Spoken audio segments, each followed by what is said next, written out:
Welcome to Ivory Secrets.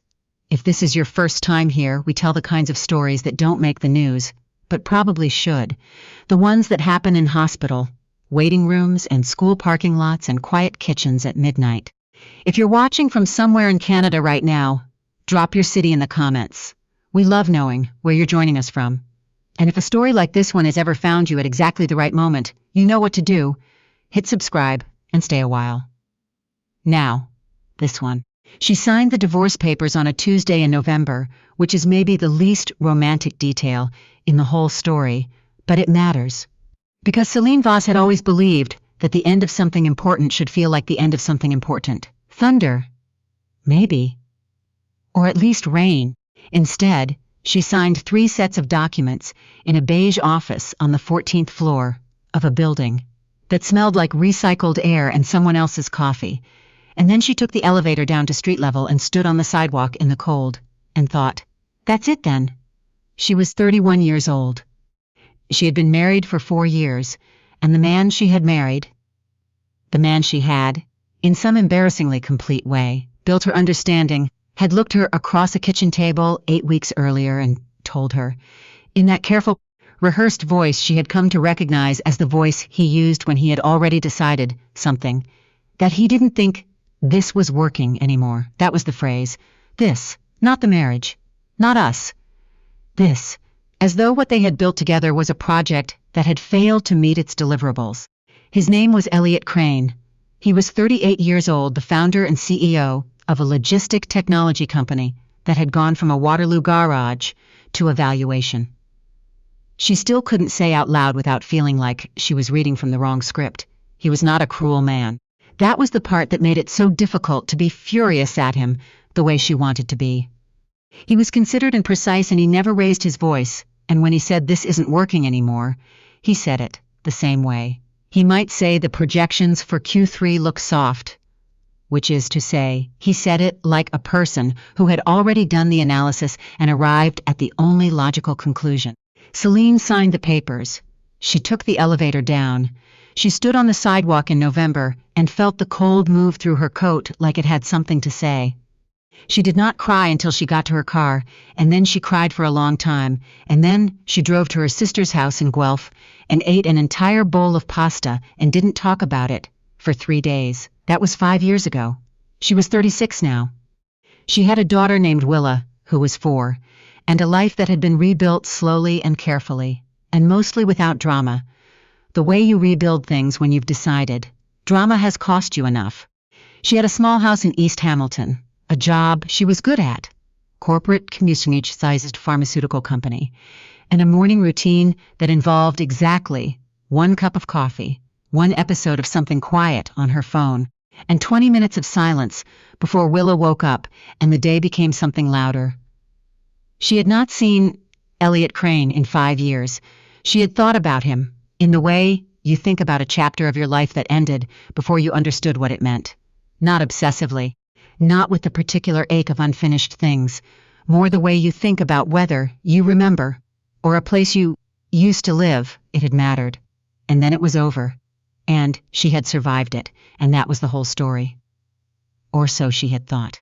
The day Celine saw Elliot again, she was not looking for him.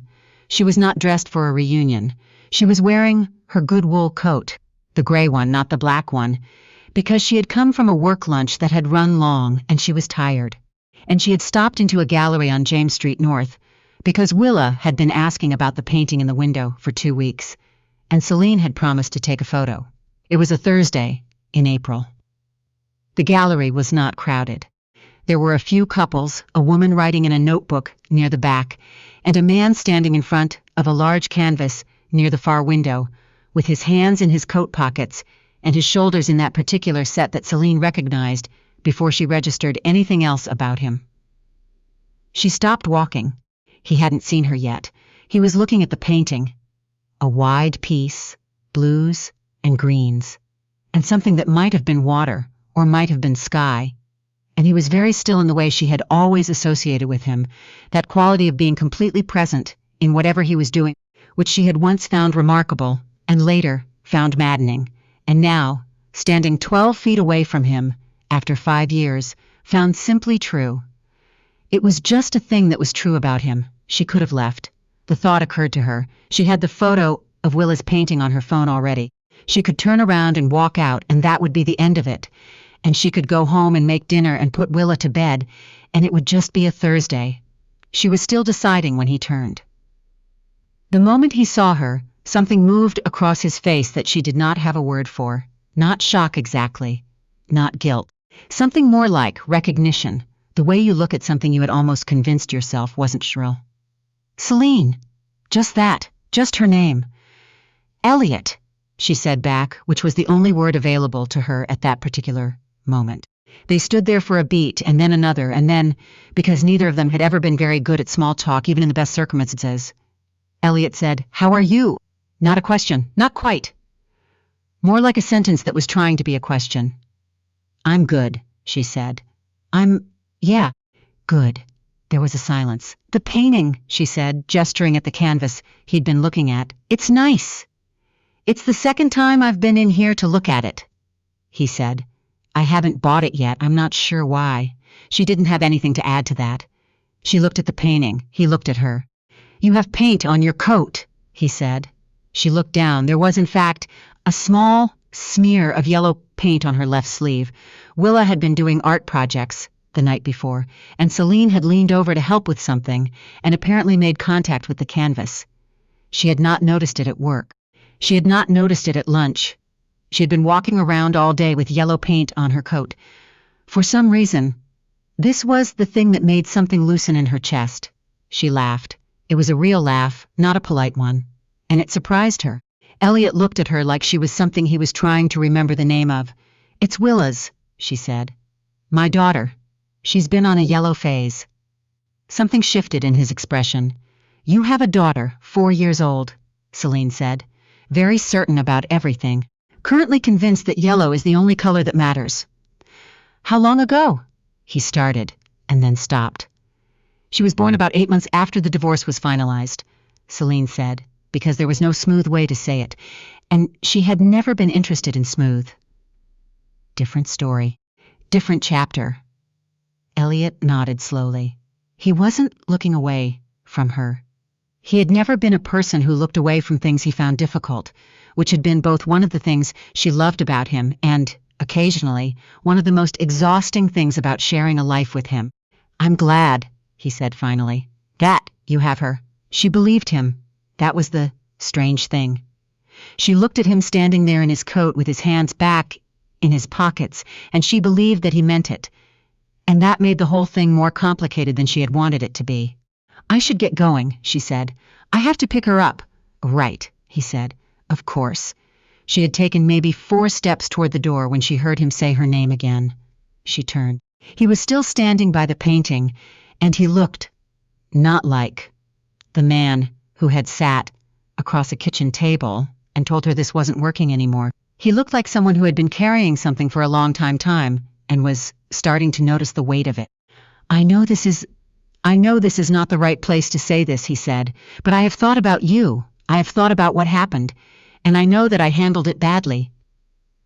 Celine stood in the middle of the gallery and looked at him. "Handled it badly," she repeated. "I was." He stopped. Elliot Crane, who always had the right words for everything, stopped. "I was afraid, and I made that your problem instead of telling you the truth, and I've thought about that." She had imagined this conversation more times than she would ever admit to anyone. In the car. In the middle of the night in her first apartment after the divorce, when Willa was still a handful of weeks old, and everything felt enormous, and the idea of him was still sharp enough to cut her. She had imagined what she would say. She had imagined being cool and precise, and absolutely fine. What she actually said was, "You really couldn't have led with that 5 years ago." He almost smiled. "No," he said, "I really couldn't have." She shook her head. There was something complicated happening in her chest. Something she didn't have a name for yet. "I have to pick up my daughter," he said. "This is a lot to just," she gestured at the gallery, the painting, the afternoon, in general, drop on someone. "I know that too." She looked at him for a moment longer. Then she walked to the door and pushed it open, and the April air came in cold and clean. And she stood on the sidewalk for a second with her eyes closed, paint and 4-year-olds and the particular weight of things that are over, but not finished. She texted her sister from the car. "You are not going to believe what just happened." Her sister called back in 40 seconds, which was, actually, a record. The next 3 weeks were strange in a way that Celine could not explain to anyone who hadn't lived through their own version of it. Nothing dramatic happened. There were no grand gestures. Elliot texted her a short, careful message that said he hoped she'd gotten to her daughter on time, and that he was sorry again, and that he understood if she didn't want to hear from him. She sat with her phone in her hand for a long time. Then she typed, she was on time. She was very yellow. He wrote back, "I'm glad," and that was how it started. Slowly, carefully, like two people who had both learned, in different ways, the cost of moving too fast. She told him about Willa over coffee the following Saturday.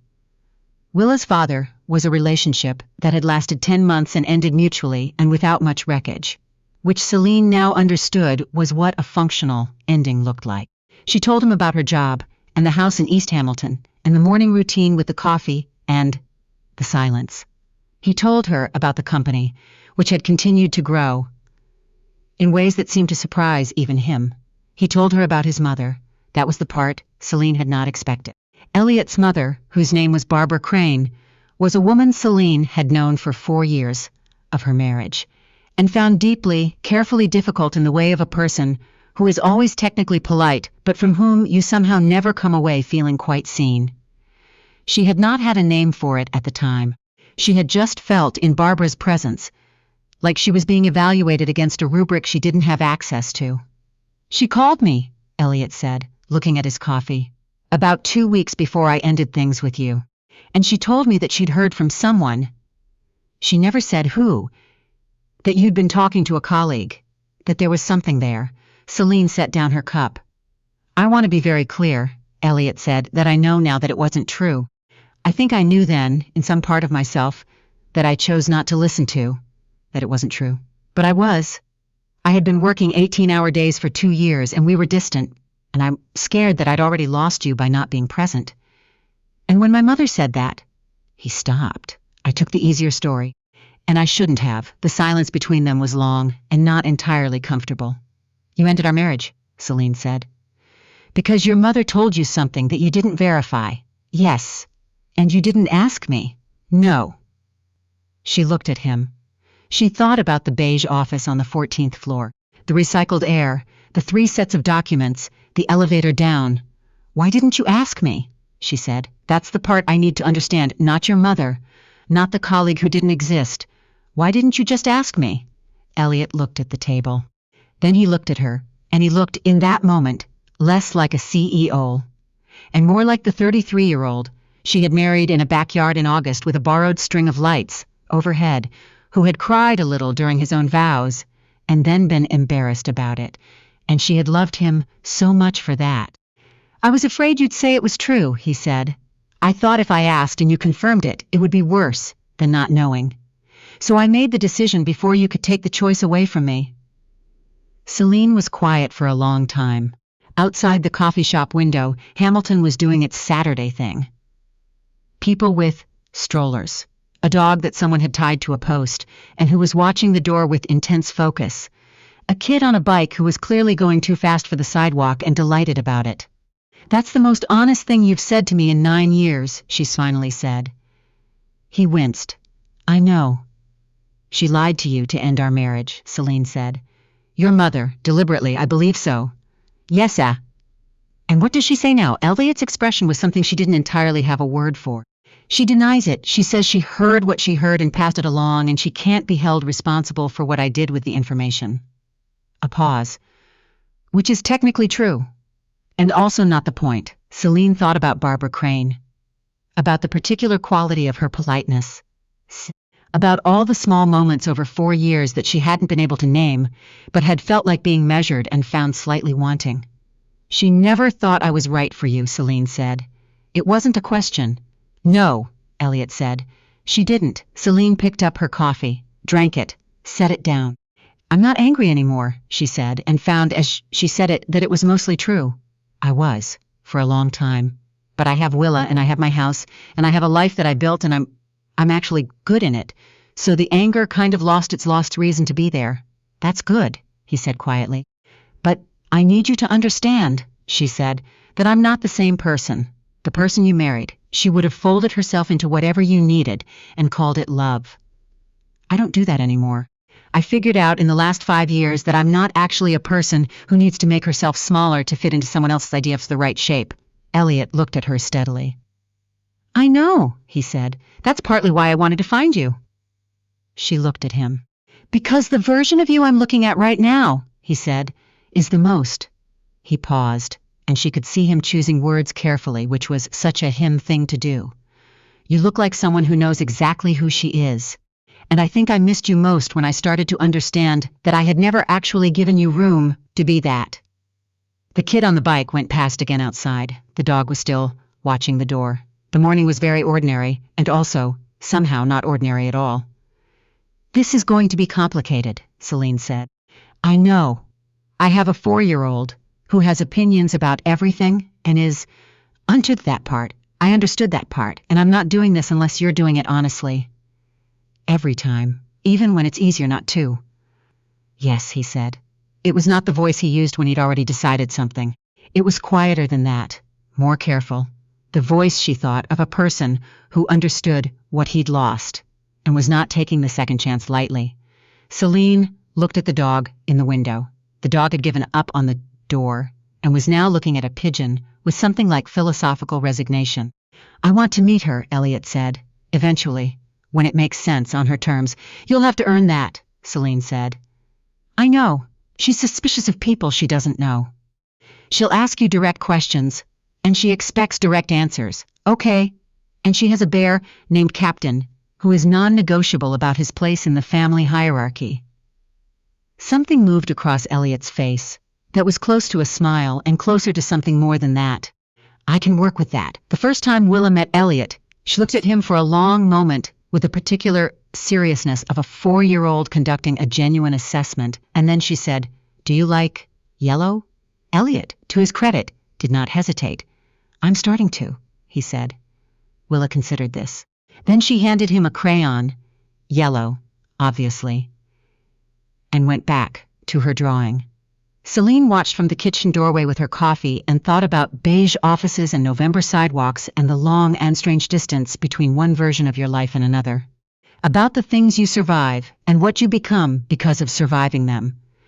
About how you can be completely done with a chapter and still have it matter to everything that comes after.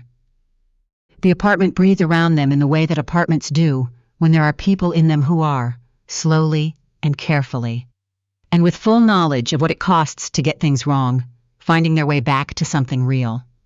Willa drew a sun, very yellow, very large, taking up most of the page. She held it up. That one's for you, she told Elliot, but you have to put it somewhere good. Kitchen? He said. Fridge, Willa said firmly, with a magnet. That's where the important ones go. He put it on the fridge. Celine watched him do it. Watched him find the right magnet. Watched him make sure it was straight. Watched him step back and look at it with the same attention he'd given. That painting in the gallery the afternoon everything changed. And somewhere in that ordinary kitchen, with the hum of the fridge and the smell of coffee and a 4-year-old already moving. On to the next drawing, Celine thought, there it is. The end of one story. The beginning of another. The one she had somehow managed to build anyway.